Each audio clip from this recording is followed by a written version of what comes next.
3 పెళ్ళిళ్ళు కాతే 36 చేసుకుంటాడు. నీకేంది? మొన్నమో పాలన చేశావు 5 సంవత్సరాలు, ఉపయోగం లేని మనిషి నువ్వు. సార్ నమస్తే సార్. నమస్తే అమ్మా. సో ఇప్పుడు రీసెంట్గా పవన్ కళ్యాణ్ గారి మీద ఆయన ప్రభుత్వం డబ్బులు తీసుకొచ్చి ఒక హరిహర వీరమలు సినిమా కోసం పెట్టుకున్నాడని చెప్పేసి ఒక మాజీ ఐఏఎస్ ఆయన పేరు విజయ్ కుమార్ సో కోర్టులో పిటిషన్ వేశారు. సో ఆ విధంగా ప్రభుత్వం అంటే డబ్బులు వాడుకునేటువంటి స్థితి పవన్ కళ్యాణ్ గారికి ఉందనుకోవచ్చా? అలాంటి పనులు అసలు ఆయన ఎన్నడూ చేయడు. ఏంటంటే సినిమాలు తీసిన డబ్బులు తీసుకెళ్ళి ప్రజలకు ఇచ్చే మనిషి ఆయన లంచగొండితనం కానీ, ఓ ఫ్యాక్టరీలు కానీ, బ్రాందీ షాపులు కానీ ఇలాంటివి ఏమీ లేవు ఆయనకి. ఆయన ఓన్లీ రక్తదానం చేసి ఆ చెమటనే రక్తం రూపంలో మార్చి మనకి ఆ సినిమాలు తీసి ఆ డబ్బును సంపాదించిన డబ్బుల్ని ఎక్కడన్నా రైతులు ఉంటే, చనిపోయిన వాళ్ళు ఉంటే వాళ్ళకి ₹1,00,000 కాడికి ఇచ్చిన ఘనత ఒక పవర్ స్టార్ పవన్ కళ్యాణ్ గారిదే. ఆయన మించిన వ్యక్తి రాజకీయంలో ఎవరూ లేరు. చంద్రబాబు గారు కదా, జగన్ గారు కదా, ఎవరు ఉండరు. ఆయన మించిన వ్యక్తి. ఆయన డబ్బు మనిషి కాదు, ప్రజల కోసం వచ్చిన మనిషి. అంటే ఆయన ప్యాకేజ్ స్టార్ అని చెప్పేసి, దత్తపుత్రుడు అని చెప్పేసి, 4 భార్యలు 3 భార్యలు అని చెప్పేసి చాలా మంది కూడా అభియోగాలు చేస్తూ ఉన్నారు పవన్ కళ్యాణ్ గారి మీద. సో ఇట్లాంటి వాళ్ళకి ఏం చెప్తారు మీరు?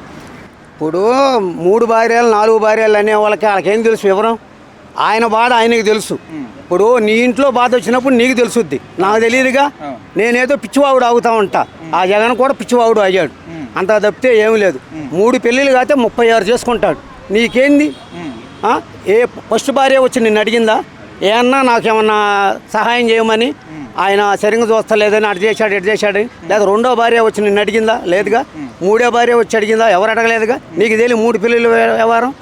అవి నీకు అనవసరం. పిల్లల డబ్బులు వేస్తానికి బటన్ నొక్కుతానికి వెళ్ళావు, ఆ బటన్ నొక్కి పిల్లల గురించి ఏమైనా మాట్లాడు. చదువుకో అమ్మా, అదమ్మా ఇదమ్మా అని చెప్పు. అంతేగాని 3 పెళ్ళిళ్ళు 36 పెళ్ళిళ్ళ సంగతి దానికి మొన్నమో పాలన చేశావు 5 సంవత్సరాలు, ఉపయోగం లేని మనిషి నువ్వు. 3 రాజధానులు అన్నావు, ఒక రాజధానికి గతి లేనివాడివి 3 రాజధానులు చెప్పావు. దేనికి నీకు 3 పెళ్ళిళ్ళ వ్యవహారం? చాలా తప్పు అయింది. సార్ ఇప్పుడు ఎవరైతే కోర్టులో పిటిషన్ వేశారో విజయ్ కుమార్ అనే మాజీ ఐఏఎస్, సో ఆయన జగన్మోహన్ రెడ్డి గారి దగ్గర ఎంత పని చేసినా కూడా ఒక్క పదవి కూడా ఇవ్వలేదని చెప్పేసి అలిగి పక్కకు వచ్చేసాడు. సో ఇప్పుడు మళ్ళీ పవన్ కళ్యాణ్ గారి మీద ఈ విధంగా చేస్తే ఆయన పార్టీలో ఏమైనా పదవి వస్తుందేమని చెప్పేసి ఈయన ఆలోచిస్తూ ఉన్నారు. సో మరి అక్కడ ఏమైనా ఛాన్స్ వచ్చే అవకాశం ఉందంటారా ఇట్లాంటి వాళ్ళకి? ఇలాంటి వాళ్ళకి ఆయన చేర్చుకోడు.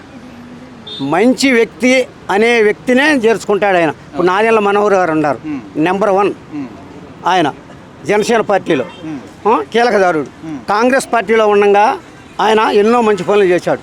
తెనాల నుంచి పెదరావూరు, నంది వెలుగు ఆ వంతెనలను పోసిన ఘనత ఆయనకు ఒక్కడికే దక్కింది. ఎవడి వల్ల కాల. తెలుగుదేశం ప్రభుత్వంలో చేయలా, కాంగ్రెస్ ప్రభుత్వంలో ఎవరో చేయలా, ఆయన ఒక్కడు చేశాడు. అలాంటి వ్యక్తులనే తీసుకుంటాడు కానీ పనికిరాని వ్యక్తుల్ని వీళ్ళందరినీ ఎవరిని తీసుకోడు ఆయన.